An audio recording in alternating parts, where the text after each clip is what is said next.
ہم نے کوئی رٹا نہیں, کوئی کسی سے تنازع نہیں, اس نے مجھے سلوٹ کیوں نہیں کیا, فلانے نے سلام کو نہیں کیا, فلانے میرے وہ بچے کے دن رکھنے تھے مجھے بلایا کیوں نہیں, فلانے نے مشورہ کیوں نہیں کیا, منگنی پہ کیوں نہیں بلایا, ایک بندہ کیوں بلایا ہے, میرا رٹا کوئی نہیں, دل صاف ہے.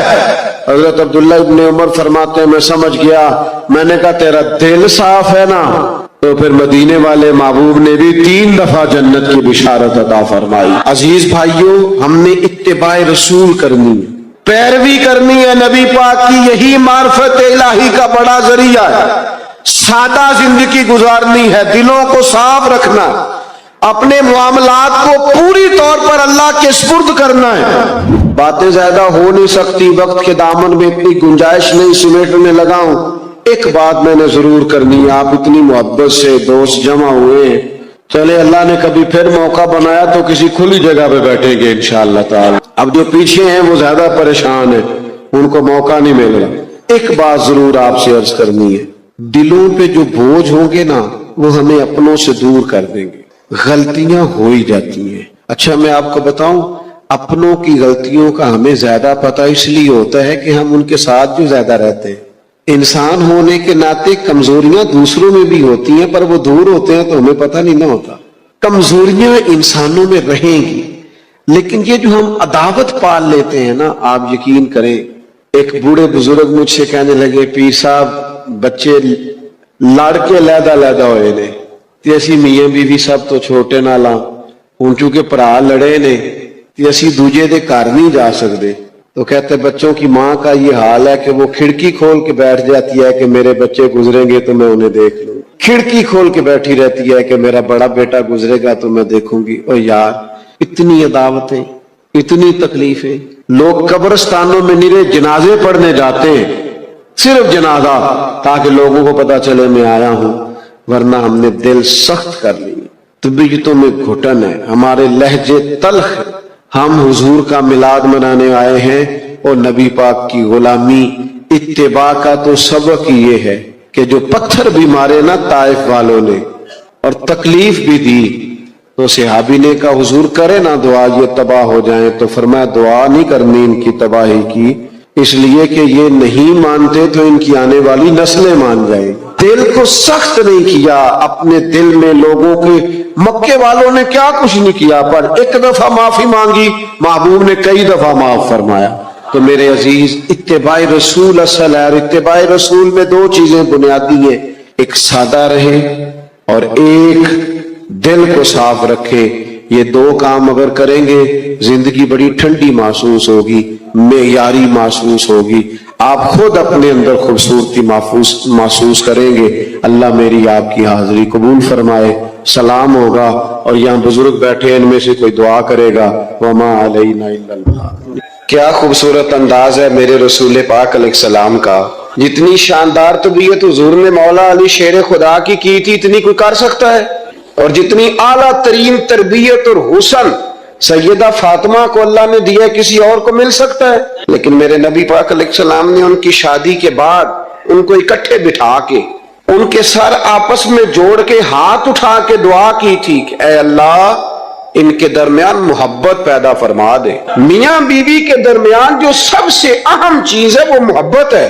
بچے کہتے ہیں ہم کدھر جائیں, ابا کی سنیں کہ اماں کی سنیں, اور اکثر گھروں میں بچوں کی تربیت رک جاتی ہے اس لیے کہ میاں بیوی کا سلوک نہیں ہوتا, تباہی اتر جاتی. گھر کے اندر ہر شے ہے پر ان کا پیار نہیں. پتہ یہ چلا کہ گھر میں محبت نہ ہو تو گھر نہیں چلتا. اگر محبت کے بغیر ایک گھر نہیں چل سکتا تو محبت مصطفیٰ کے بغیر دین کیسے. ابو ہریرہ رضی اللہ تعالیٰ عنہ فرماتے ہیں بھوک زیادہ لگتی تھی نا جب مجھے, تو میں حضرت عمر سے, ابو بکر سے, عثمان, مولا علی سے کوئی مسئلہ پوچھ لیتا تھا, اور جب میں مسئلہ پوچھتا تھا تو وہ مجھے روٹی کھلا دیتے تھے. جب میں ان سے مسئلہ پوچھتا تو وہ مجھے, حضرت ابو ہریرہ فرماتے ہیں مجھے بھوک لگی, میں حضرت عمر کے پاس گیا, ان سے مسئلہ پوچھا. ان کا رواج تھا جب میں مسئلہ پوچھتا تو پہلے روٹی کھلاتے. ہمارے بزرگ یہ فرماتے ہیں کہ کھانے کھلا کے دین پڑھاؤ. صرف تمہارا کتب خانہ نہیں کھلا ہونا چاہیے, تمہارا دسترخوان بھی کھلا ہونا چاہیے. کسی نے نبی پاک صلی اللہ علیہ وسلم سے پوچھا تھا بہترین مسلمان کون ہے, حضور نے فرمایا جو سلام لینے میں پہل کرے اور روٹی زیادہ کھلائے.